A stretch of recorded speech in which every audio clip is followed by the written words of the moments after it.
Distance per stroke is a measurement of how far a swimmer travels on each stroke.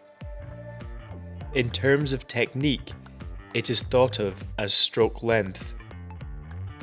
Distance per stroke is often referred to by the abbreviation DPS. To measure your distance per stroke, count the number of strokes you take over one lap. Divide the distance of that lap by the number of strokes you have taken. This will give you the distance you have covered on each stroke. One stroke is one full arm movement, or one full pull. If you pull once with your left arm and once with your right arm, that is 2 strokes. To maximize distance per stroke, it helps to define the end of your pull phase. The end of your pull phase is defined by when your arm breaches the water surface. The end of the pull is often thought of when your arm brushes past your leg.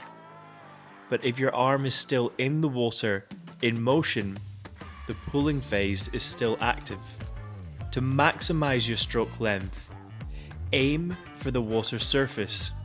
As you approach the water surface, aim to extend your arm. Aim for your arm to breach the water surface extended. This does not mean to pull with a straight arm. Pulling with a straight arm reduces the load that the arm can move, which is to reduce the water volume that your stroke can move.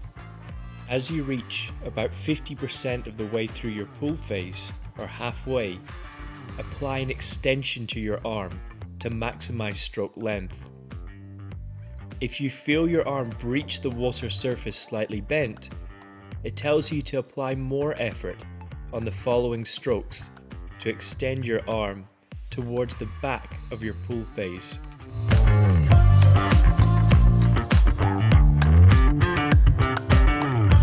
It is also a good idea to hold a glide.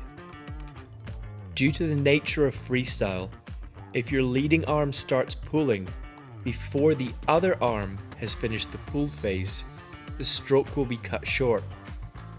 By maintaining a glide, you ensure that your pulling arm has time to apply a full extension, decreasing your stroke count and maximizing efficiency. To maintain a glide, hold your arm back as if you're holding it near the water surface. It is a misconception to reach forward.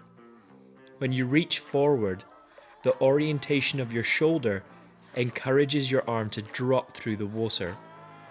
Hold your arm relaxed, holding it back, and when it's time to pull, move your arm down through the water.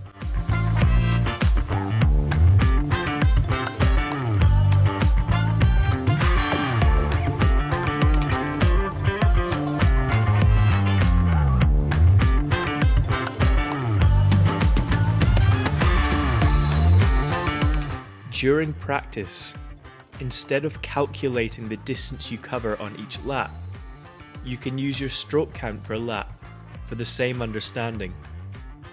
Aim to have a low stroke count. The lower your stroke count, the further you are traveling on each stroke.